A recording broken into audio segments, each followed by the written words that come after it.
Mini चिड़िया और कालू कौवा दरख्त पर रहते थे। अचानक बारिश शुरू हो गई। दोनों परेशान होने लगे। मिमी, अब हम क्या करेंगे? बारिश का तूफान है। मिमी चिड़िया कालू कौवे से कहने लगी, कालू कौवे, कुछ नहीं होता। कौन सा आज पहली बार बारिश हो रही है? पहले भी तो होती है। कालू कौवा कहने लगा, नहीं नहीं मिमी, तुम मेरी बात समझ नहीं रही। आज मुझे बहुत डर लग रहा है। तुम कहती हो तो ठीक है, मैं ज्यादा नहीं सोचता। लेकिन अचानक क्या हुआ कि जोरदार तूफान ने दरख्त नीचे गिरा दिया और दरख्त गिरने के साथ ही उनके घोंसले भी नीचे गिर गए। कालू कौवा मिमी चिड़िया से कहने लगा, देखा मिमी चिड़िया, मैंने कहा था आज मुझे डर लग रहा है, और देखो क्या हो गया। कालू कौवे, अब हम क्या करेंगे? हम किस दरख्त पर जाएंगे? मिमी चिड़िया, चलो बारिश रुकती है तो हम जगह तलाश करते हैं। फिर दोनों बारिश रुकने का इंतजार करने लगे। कुछ देर बाद बारिश थम गई और वो पनाहगाह तलाश करने लगे। उनकी नज़र अचानक एक हाथी पर पड़ी जो आराम कर रहा था। वो दोनों फिर उस हाथी के पास आए। हाथी ने जब मिमी चिड़िया और कालू कौवा को देखा, फिर उनसे पूछने लगा, क्या बात है बच्चों, क्यों परेशान हो? फिर मिमी चिड़िया हाथी को बताने लगी, हाथी जी, हम जिस जगह रहते थे वहाँ बारिश के तूफान से हमारे घोंसले टूट गए हैं और दरख्त नीचे गिर गए हैं। अब हम अपने लिए किसी और दरख्त पर जगह तलाश कर रहे हैं। हाथी ने बहुत ध्यान से मिमी की बात सुनी और फिर कहा, ठीक है। कालू कौवा भी हाथी से कहने लगा, अगर आपकी इजाजत हो तो हम आपके साथ रह सकते हैं। एक दरख्त पर तो आप रहते हैं, दूसरे दरख्त पर हम रहने लग जाते हैं। वैसे भी आप तो दरख्त के नीचे ही रहते हैं। हाथी कहने लगा, मैं तुम्हें कुछ बताना चाहता हूँ। ये मेरी मलकियत है और यहाँ मेरा हुक्म चलेगा।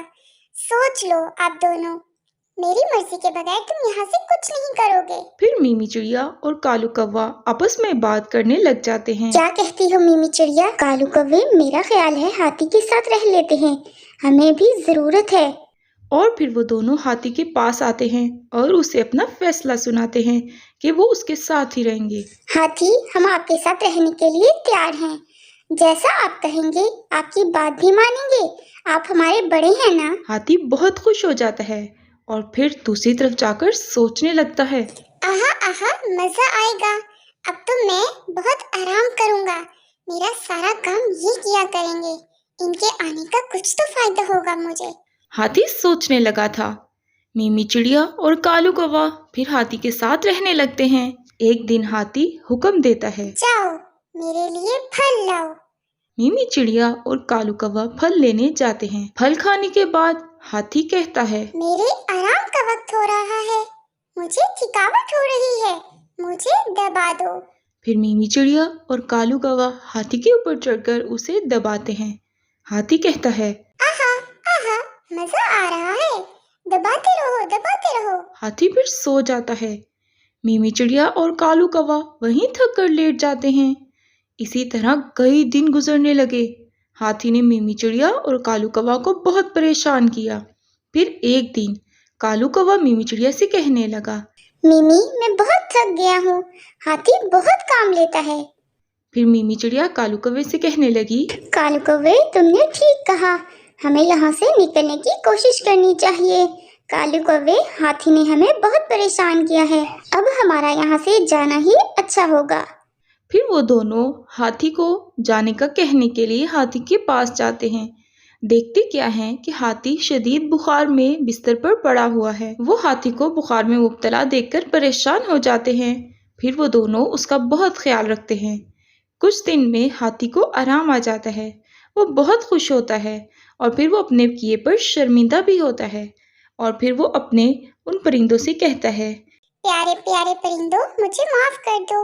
आप बहुत अच्छे हो, आपने मेरा बहुत ख्याल रखा। आप मुझे बीमार छोड़कर भी यहाँ से जा सकते थे। मैंने आप सबको कितना परेशान किया है, लेकिन इसके बावजूद आपने मेरी बीमारी में मेरी सेहत का बहुत ख्याल रखा। आपने मुझ पर एहसान किया है। अब आपको यहाँ कोई मुश्किल नहीं होगी। मैं अपने किए पर शर्मिंदा हूँ।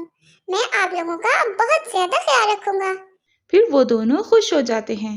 फिर वो मिलकर खुशी से हाथी के साथ रहने लगते हैं। अब ना ही मिमी चिड़िया और कालू कौवे को नए घर की तलाश थी और ना ही हाथी ने किसी पर जुल्म करना था। दोनों में बहुत गहरी दोस्ती हो चुकी थी और बहुत मज़े से मिलकर रहने लगे थे। तो क्या कहते हैं प्यारे बच्चों, आपको हाथी की शरारतें, मिमी चिड़िया और कालू कौवा की मेहरबानियाँ पसंद आई? तो हमें कमेंट में ज़रूर बताएं।